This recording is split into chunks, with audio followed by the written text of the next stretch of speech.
Strike रखेंगे विराट कोहली, लेकिन नवाज क्या होगा, क्या करेंगे आज, ऊपर वाले से करेंगे अरदास या फिर निकलेगी नहीं आवाज। लेकिन विराट कोहली को गेंद दिया, फुल टॉस का इस्तेमाल किया है, लेकिन 6 जड़ा है स्क्वायर लेग के ऊपर से। आप हंसते नहीं थे कि कहाँ यहाँ रोटी पूरी करनी मुश्किल है, इस गांव में जहाँ आप रहते हैं मुश्किल से सड़क पहुंची है, तो ये क्या ख्वाब देख रहा है? मुझे बहुत सारे धक्के मिले सर, धक्के मिले कि मुझे धक्के देते थे लोग। मैंने सोचा कोई बात नहीं, कितने धक्के मिलेंगे। मैंने कुछ लाइनें लिखी थी, उस पर बताता हूँ सर। मैंने लिखा था कि मुझे कुछ लोगों ने दिया है धक्का, सोच समझ कर आइएगा, मैं भी मिलूंगा हर महफिल में आपको पक्का। और रियासी के उन पहाड़ों से आता है, यहाँ पर जीवन चलाना मुश्किल हो जाता है। इसने उन पहाड़ों में एक सपना देख लिया, उस सपने की तामील करने के लिए आज भी भाग रहा है। रियासी प्रीमियर लीग होती थी, 3 सीजन मैंने वहां पे फ्री कमेंट्री की है, फ्री, खुद की जेब से किराया खर्च करके। पहले था कि मैं फास्ट बॉलर बनूं, लेकिन उसके बाद कमेंटेटर पे शिफ्ट हो गए। वो कैसे हुआ? आज आप 3000 रुपया एक मैच का लोगे, आप 16 दिन वहाँ रहोगे, तो कितने पैसे बन जाएंगे? लगभग 50 के करीब। यानी कि सपने के आसपास जो सपना देखा था उसके आधे तक पहुंचे। जाना कहाँ है? कंगारू ने छेड़ा है और भारत ने घेरा है। नागपुर के मैदान पर पहले मुकाबले में अगर बात करूं, पहला टेस्ट मुकाबला था, उसमें खदेड़ा 177 पर समेटा है। जिस तरह से आज रोहित शर्मा कप्तान काफ़ी सालों से ओडीआई में शतक जरूर आया, लेकिन T20 में नहीं आया, लेकिन टेस्ट में शतक आया है। अभी फिलहाल खेल रहे हैं 118 पर जडेजा के साथ। बस अच्छी साझेदारी चल रही है। काफ़ी था ये। आपकी जानकारी के लिए बता दूं, ये एक किसान का बेटा है और रियासी के उन पहाड़ों से आता है, यहाँ पर जीवन चलाना मुश्किल हो जाता है। इसने उन पहाड़ों में एक सपना देख लिया, उस सपने की तामील करने के लिए आज भी भाग रहा है। इसमें कोई दो राय नहीं है कि टैलेंट बहुत ज़्यादा है, मंजिल के आसपास है, लेकिन जद्दोजहद जारी है। लेकिन आज का जो सबसे बड़ा टैलेंट जो है जम्मू का, वो अजय साहब हैं। अजय साहब, आप रियासी के एक छोटे से गांव से आते हैं, गांव का नाम समादा, सरमेगा। वहाँ पर मुश्किल से सड़क पहुँची होगी, वहाँ आपने सपना कैसे देख लिया कि मुझे कमेंटेटर बनना है? सर, मैं सबसे पहले आपका धन्यवाद करूंगा, और मेरे जो दिल में आपसे मिले हैं, हाथ मिले हैं, क्योंकि मैं काफ़ी बार आपको सोशल मीडिया पर देखता रहता था, तो मेरी एक सोच हुई कि मैं कमेंट्री को करता हूं। बचपन से मुझे शौक था इस चीज़ का। वहाँ पर सर आपको पता है, आप काफ़ी बार गए भी हैं। सरमेगा मेरे गांव का नाम है, और वहाँ पे एक प्लेटफॉर्म नहीं है। बचपन से सोचा था कि मैं अपने देश के लिए खेलूँ, एक तेज़ गेंदबाज का मेरा सपना था। लेकिन क्या है कि सर मुझे गॉड गिफ्ट जो मेरी वॉइस है मुझे भगवान ने दी है, और इसको मैं आगे दिखा रहा हूँ लोगों को। तो वहाँ पे एक प्लेटफॉर्म नहीं था। रियासी डिस्ट्रिक्ट आपको इतना बड़ा है नहीं है जितना आज के दौर में क्रिकेट का क्रेज़ है। अगर इतना उस समय होता तो शायद आज कहीं और होते। तो ये सपना कैसे देख लिया आपने कि मुझे, अब पहले था कि मैं फास्ट बॉलर बनूं, लेकिन उसके बाद कमेंटेटर पे शिफ्ट हो गए। वो कैसे हुआ? सर, मैंने कमेंट्री का तो मुझे बचपन से शौक था। मैंने सोचा कि अगर मुझे प्लेटफॉर्म मिलता है तो मैं गेंदबाज भी बन सकता हूँ अपनी मेहनत करके। फिर देखा कि नहीं, मेरी सर ये इसमें थोड़ा लेग में चोट लगी हुई है। उसके बाद ये फ्रैक्चर हो गया था, मैं थोड़ा सा कभी कभी मेरा स्लिप हो जाता है। तो मैंने सोचा कि नहीं, ये चीज़ तो नहीं हो पाएगी, लेकिन कमेंट्री में कर सकता हूँ, क्योंकि मेरी आवाज़ अच्छी है और मुझे भगवान ने एक आवाज़ जो दी है, मुझे इस टैलेंट को दिखाना चाहिए। और बचपन से मुझे शौक था, जब स्कूल में पढ़ते बचपन में आप जब सपना देखा, लोगों से बात करते थे, अपने दोस्तों से बात करते थे, आप हंसते नहीं थे कि कहाँ यहाँ रोटी पूरी करनी मुश्किल है, इस गांव में जहाँ आप रहते हैं मुश्किल से सड़क पहुँची है, तो ये क्या ख्वाब देख रहा है? सर, मैं आपको बताऊं, मैंने कुछ लाइनें लिखी थी कि मैंने मुश्किल वक्त देखा है, मुश्किल दौर देखा है, जनाब दुनिया को साथ अपनों को खिलाफ देखा है। तो ऐसा भी, मैं एक राइटर भी हूं, मैं लिखता भी हूं, बहुत सारा लिख चुका हूं।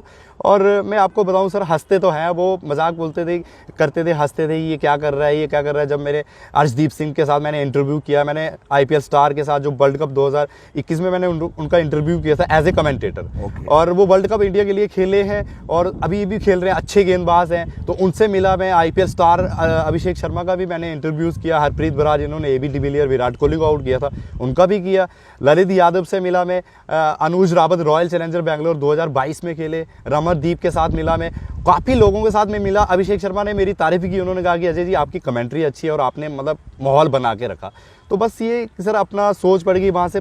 जब इन लोगों तक पहुँच गए, अपना रुतबा यहाँ तक पहुँचा दिया, अपनी हाइट इतनी बड़ी कर ली, कैसे रियासी से कैसे ये पॉसिबल कैसे हुआ? पहले कितने मैचों में कमेंटेटर कर रहे हैं और आज की डेट में आप क्या कर रहे हैं? मैं सर आपको बताऊं तो फ़िलहाल जब मेरी बात हुई, रियासी के कुछ लोगों से मेरी बात हुई, उन्होंने कहा कि अजय जी आपके पास टैलेंट है, जब आप ग्राउंड से आके कमेंट्री नहीं करेंगे, लोगों को पता नहीं लगेगा, तो कैसे पता चलेगा आप अच्छे कमेंटेटर हैं? हम मानते हैं कि अच्छे हैं, लेकिन आपको ग्राउंड लेवल पे जाके, स्टेडियम से जाके कमेंट्री करनी पड़ेगी। पहला मैच कौन सा मिला आपको? पहला मैं सर आपको बताऊं, रियासी में रियासी प्रीमियर लीग होती थी, अब फिलहाल नहीं हो रही है। रियासी प्रीमियर लीग होती थी, 3 सीजन मैंने वहां पे फ्री कमेंट्री की है, फ्री, खुद की जेब से किराया खर्च करके। और मुझे मेरे घर के लोगों ने, मुझे घर के कुछ लोगों ने मुझे बोला कि भाई ये बंदा रियासी जा रहा है, ये अपने पैसे खर्च कर रहा है, इसको क्या मिल रहा है? तो जो बंदे मुझे, दिमाग में क्या था उस वक्त जब पैसे खर्च कर रहे थे कि लोगों को अपना टैलेंट दिखाना है, अभी तो मैं सिर्फ इन्वेस्ट कर रहा हूँ? सर मैंने लिखा था कि चुनौतियों को ठुकराना है, मुश्किलों को हराना है, मुझे हार कर नहीं, मुझे जीत कर आना है। तो मैंने यही सोच रखी थी। वो जो 3-4 मैच आपने फ्री में कमेंट्री की, उसका फायदा हुआ?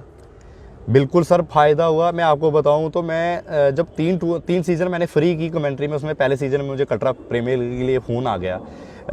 पहले सीजन के लिए मुझे फ़ोन आ गया, मुझे बहुत सारे धक्के मिले सर, धक्के मिले कि मुझे धक्के देते थे लोग। मैंने सोचा कोई बात नहीं, कितने धक्के मिलेंगे। मैंने कुछ लाइनें लिखी थी, उस पर बताता हूँ सर। मैंने लिखा था कि मुझे कुछ लोगों ने दिया है धक्का, सोच समझ कर आइएगा, मैं भी मिलूंगा हर महफिल में आपको पक्का। तो मैंने सोचा कि कोई बात नहीं, धक्के मिलेंगे, क्योंकि सर आपको पता है ज़िंदगी में जब आप आगे बढ़ते हैं तो आपकी टांगें खींचने वाले बहुत होते हैं, तो बस गिराएंगे तो फिर उठना, फिर आ जाना है। आज की डेट में आप कितने मैचों में, जब मैं आपसे बात कर रहा हूँ, कितने मैचों में कमेंटेटरी कर चुके हो? सर मुझे लगता है कि लगभग 1000 मैचों से ऊपर कर चुका हूँ मैं फिलहाल। तो ये किस लेवल के मैच थे? ये जम्मू कश्मीर में हुए हैं? ये सर कुछ तो जम्मू कश्मीर में हुए हैं, कुछ बात करूँ कटरा प्रीमियर लीग के हुए, रियासी चुनाव प्रीमियर लीग के हुए, आरपीएल रियासी प्रीमियर लीग के हुए, चंडीगढ़ में एक लॉन्ची बैट पे टूर्नामेंट हुई, होशियारपुर। पैसे मिले इसमें? सर पैसे भी मिले। अभी मैं आपको बताऊं सर, ऊपर वाले की दया से और माता रानी के आशीर्वाद से सब कुछ बढ़िया चल रहा है। और बस मैं, जो लोग इस वीडियो को भी देख रहे हैं उनका भी धन्यवाद करता हूं। आज कहाँ जा रहे हो? मैं सर अभी आपको बताऊं तो हिमाचल के लिए निकला हूँ। हिमाचल में एक शीद मनीष मेमोरियल क्रिकेट टूर्नामेंट है, वो 12 तारीख से उसकी शुरुआत हो रही है और उसके लिए मैं जा रहा हूँ। और उसके बाद 27 कितने दिनों के लिए जा रहे हो? वो सर मैं वहाँ 16 दिन के लिए जा रहा हूँ। आप कमेंटेटरी करोगे? आपको कांटेक्ट किया उन लोगों ने? हाँ जी, हाँ जी। वो कैसे कांटेक्ट करते हैं आपको? सर जैसे टूर्नामेंट होती है वहाँ से कांटेक्ट करते हैं कि भाई इससे कांटेक्ट करें, कोई बात करते हैं। अजय का नाम हो गया, लोग जानते हैं, आप कांटेक्ट कर लेते हैं? सर इतना तो नहीं जानते, पर फिर भी थोड़ा बहुत जाते हैं। आईपीएल स्टार जो कितने पैसे ले रहे हो एक मैच के? मैं सर आपको बताऊं तो फिलहाल मैं जम्मू कश्मीर के बाहर जो टूर्नामेंट होती है उसमें मैं 3000 रुपये लेता हूं एक मैच के। एक मैच के, जो पर डे के हिसाब से, एक मैच हो चाहे 2, मुझे 3000 रुपये मैं उनसे लेता हूं। रहना खाना पीना उनके साथ होता है। और खासकर हमारे जम्मू में जो टूर्नामेंट होती है तो मैं उनसे 2000, 1500, 2000। तो आज आप 3000 रुपया एक मैच का लोगे, जी, आप 16 दिन वहाँ रहोगे, हाँ जी, हाँ जी। तो कितने पैसे बन जाएंगे? लगभग 50 के करीब। यानी कि सपने के आसपास, जो सपना देखा था उसके आधे तक पहुँचे। जाना कहाँ है? सर मैं आपको बताऊं तो मेरी सोच ये है कि मैंने कुछ लिखा था कि मैंने कुछ लोगों को गम छुपाते देखा है, खुद को मुस्कुराते देखा है। कि मैंने कुछ लोगों को गम छुपाते देखा है, मैंने खुद को मुस्कुराते देखा है, मैंने चुनौतियों को हाथ जोड़ते, मेहनत के आगे मुश्किलों को हारते देखा है। तो बस आप, मुझे समझने में मुश्किल हो रहा है कि अजय कमेंटेटर है या शायर है? सर मैं आपको, कमेंटेटर का शायर होना जरूरी है? सर आपको पता है कि ये चीज़ें जब मिक्सअप चलता है तो तब मजा आता है, तभी कमेंट्री बनती है। बिल्कुल सर, बिल्कुल। क्योंकि लोगों का मन भी लगा रहता है, समय भी बंधा रहता है। अगर मैच ही मैच दिखाते जाओगे तो लोग बोर हो जाते हैं। बीच में ट्विस्ट आना जरूरी है, ये टैलेंट है आपका। बिल्कुल बिल्कुल सर, बिल्कुल। कुछ सुना दीजिए, स्पोर्ट्स कीजिए। यहाँ पे इंडिया पाकिस्तान का मैच लगा है और उस मैच में बहुत क्राउड होता है, बहुत से लोगों की आंखें लगी होती हैं। इंडिया पाकिस्तान का मैच है, मैच फंसा हुआ है, इंडिया बैटिंग कर रही है, लास्ट ओवर है। तो स्वागत है आप सभी का एक बार फिर से। मैं कमेंटेटर अजय और मेलवान क्रिकेट मैदान खूबसूरत मैदान है, लेकिन आज इंडिया बनाम पाकिस्तान का मुकाबला आप हमेशा देखते हैं कि बड़ा मुकाबला होता है। 6 गेंदें 16 रन बनाने हैं, वो हार्दिक पांड्या और विराट कोहली, विराट रन मशीन कोहली, दिल की धड़कनें हैं, वर्ल्ड क्लास बल्लेबाज है। इनके बल्ले वो कहते हैं कि form is temporary, class is permanent. Hardik Pandya strike पर है, पहली गेंद करेंगे मोहम्मद नवाज, लेकिन आज इनके वो मुंह से निकल नहीं रही है आवाज़। लेकिन क्या होगा, पहली गेंद हार्दिक पांड्या ने उठाने का प्रयास किया, लेकिन यहाँ पर क्या आसान सा कैच और लग गया है भारत को यहाँ एक और झटका। इस मुकाबले में जान अभी बाकी है, नाखून चबा लीजिए, ये आज सांस रोकने वाला मुकाबले। लेकिन 5 गेंदें 16 बनाने दिनेश कार्तिक आए हैं, यहाँ क्या करेंगे? दिनेश कार्तिक सामना करेंगे और इस गेंद को ऑन साइड पे खेलकर 2 रन चुरा लिए और के मुकाबला। और इंडिया बनाम पाकिस्तान, कहाँ टीवी फूटेंगे, कहाँ दिल टूटेंगे, आज कहाँ पसीने छूटेंगे, अगली 4 गेंदों में आपको पता लग जाएगा। लेकिन यहाँ पर दिनेश कार्तिक इस गेंद को ऑन साइड पे खेलकर सिंगल चुरा लिया। सिंगल के साथ अब स्ट्राइक रखेंगे विराट कोहली, लेकिन नवाज क्या होगा, क्या करेंगे? आज ऊपर वाले से करेंगे अरदास, या फिर निकलेगी नहीं आवाज़।